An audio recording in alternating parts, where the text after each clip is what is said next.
Bueno, buenos días y muchísimas gracias. Yo voy a hacer algunos apuntes generales sobre el TTIP. En primer lugar, me gustaría hablar del tema de la transparencia. Bueno, este tratado se está llevando a cabo, lo están llevando a cabo la Comisión Europea y el Gobierno de los Estados Unidos con absoluta opacidad y de espaldas a la ciudadanía. La propia Comisión Europea ha reconocido que el 92% de las reuniones que ha tenido externas ha sido con grandes multinacionales y solamente un 6% con plataformas de la sociedad civil. Y esto es muy significativo y nos señala los intereses para los que trabaja la Comisión Europea, que dista bastante de ser los intereses de la mayoría de la gente y de los ciudadanos. En segundo lugar, y centrándonos en el tema que los atañe, que es el empleo, me gustaría recalcar la dramática situación que se vive en mi país, en España, en cuanto al empleo. Desempleo, precariedad, inseguridad laboral.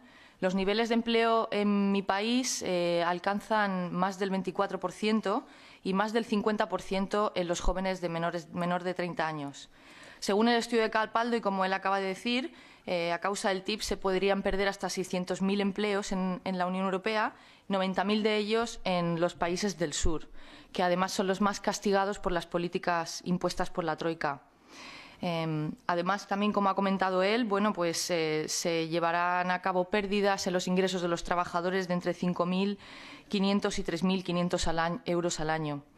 Asistimos en España, además, con mayor énfasis que en otras partes, a un proceso de precarización en los contratos laborales, situación que es aún más sangrante para las mujeres, que nos vemos obligadas a elegir entre un empleo o entre ser madres o cuidar de la familia, condenándonos a lo que llamamos un exilio interior a causa de los recortes en servicios públicos y sociales. Los servicios públicos van a ser otra de las partes más afectadas por el TTIP, puesto que se va a facilitar a las empresas privadas a que se conviertan en proveedores de estos servicios públicos, convirtiéndonos en clientes de servicios públicos y no en ciudadanos con derechos. Y para terminar, me gustaría también hablar del impacto que va a tener el TTIP en terceros países y especialmente en países en vías de desarrollo. Como coordinadora del GUE-NGL dentro de la Comisión de Desarrollo, pues me gustaría hablar de algunos puntos en este aspecto. A primera vista parece que el TTIP es un tratado que va a afectar exclusivamente a Estados Unidos y a la Unión Europea, pero bueno, la enormidad del mercado que se va a crear a raíz de esto tendrá unas implicaciones totalmente inevitables en el resto del mundo. Tiene una clara vocación el TTIP de trascender el espacio de sus miembros y de influir y marcar globalmente las relaciones comerciales. Es un intento de hacer un bypass a foros multilaterales para asegurar la hegemonía de Estados Unidos y de la Unión Europea, especialmente tras la creciente influencia de los países BRICS. Mediante la reducción de barreras arancelarias y regulaciones, las exportaciones de los países en desarrollo serán muchísimo menos competitivas y estos países, por tanto, podrán exportar menos a la Unión Europea y a Estados Unidos. Esto puede tener unas consecuencias dramáticas en la vida diaria de la gente de estos países. Según muchos estudios, los grandes perjudicados con el TTIP serán los países de renta media, como por ejemplo México, que puede perder hasta más de un 7% de su renta per cápita.